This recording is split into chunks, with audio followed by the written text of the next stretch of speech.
दिल्ली के बादशाह सिकंदर लोदी को एक भयंकर जलन का रोग था जिसका कोई समाधान नहीं था। सिकंदर लोदी ने देश के हर वेद, गुरु तथा मुल्ला काजियों से रोग के समाधान के लिए प्रयास किए थे। अंत में सिकंदर लोदी का रोग कबीर परमेश्वर के आशीर्वाद मात्र से ठीक हो गया। इस पर सिकंदर लोदी ने परमेश्वर कबीर साहेब जी से उपदेश लिया और उन्हें अपने साथ दिल्ली चलने के लिए निवेदन करने लगे। कबीर साहेब जी सिकंदर लोदी के साथ दिल्ली के लिए रवाना हो गए। रास्ते में आते वक्त शाम के समय सिकंदर लोदी की सेना ने एक नदी के किनारे पड़ाव डाला। अगले दिन सुबह सिकंदर हर रोज की तरह अपने पीर शेख तकी को प्रणाम करने लगा, क्योंकि पूरे देश के मुसलमान शेख तकी की हर बात को मानते थे और उन्हीं के सेवक थे। शेख तकी को सिकंदर लोदी के द्वारा कबीर साहेब जी को दिल्ली ले जाने वाली बात पसंद नहीं आई और वह कबीर साहेब जी से ईर्ष्या करने लगा। अस्सलाम वालेकुम पीर जी। क्या बात है पीर जी, आप मेरे से नाराज क्यों हैं? पीर जी, अगर मेरे से कोई गलती हुई हो तो क्षमा करना। मेरी क्या जरूरत है अब तुम्हें? जा और जाकर उस जुलाहे कबीर को अपना गुरु बना ले। पीर जी, कबीर साहब ने मुझे एक नया जीवन दान दिया है, मैं उन्हें कैसे भूल सकता हूं? हाँ तो जा यहां से। मेरे पास क्या लेने आया है? पीर जी, आप समझने की कोशिश कीजिए। उन्होंने मेरा असाध्य रोग समाप्त किया है, जिसे कोई नहीं कर पाया। वो अल्लाह के स्वरूप है और वही उन्होंने मेरी आंखों के सामने रामानंद जी को जीवित भी किया है। अच्छा, तो अल्लाह शरीर में भी आने लगा?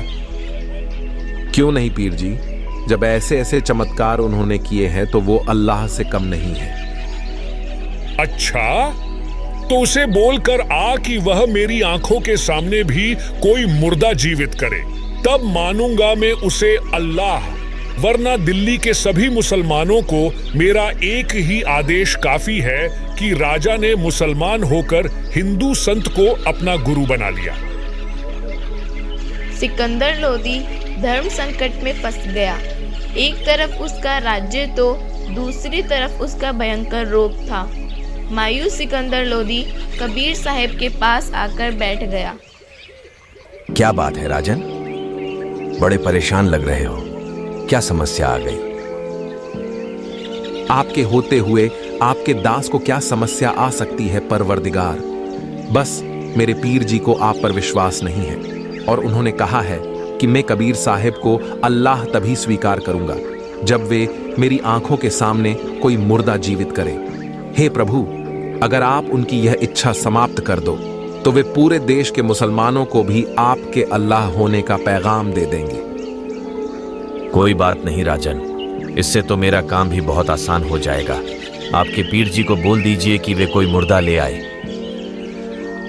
सिकंदर लोदी बहुत खुश हुआ और पीर जी के पास पहुंचा। पीर जी, कबीर साहब जी आपकी शर्त मानने के लिए तैयार है। आप कोई मुर्दा ले आइए, कबीर साहब उसे जीवित कर देंगे। मैं कहां से लाऊं मुर्दा? कभी होगा तो देखेंगे, तभी चलेगा सच्चाई का पता। सिकंदर ने सोचा, ऐसे तो न जाने कब मिलेगा कोई मुर्दा और पीर जी को बस दिल्ली पहुंचने का इंतजार है। ये जाते ही पूरी दिल्ली पलट देगा। चिंतित सिकंदर लोदी वापस कबीर साहब के पास पहुंचा ही था कि बाहर से लोगों की आवाजें आने लगी कि नदी में एक मुर्दा आ रहा है। सभी बाहर आ गए। पीर जी, पहले आप भी कोशिश कीजिए। आप भी तो मुसलमान समाज के सबसे बड़े उपदेशक हैं। कहीं फिर बाद में कहो कि इसे तो मैं भी जीवित कर देता। हाँ पीर जी, दो जनों की शक्ति का पता तो दोनों के प्रयास करने पर ही चलेगा। शेख तकी जी जंतर मंत्र करके अपनी विद्या आजमाने लगे।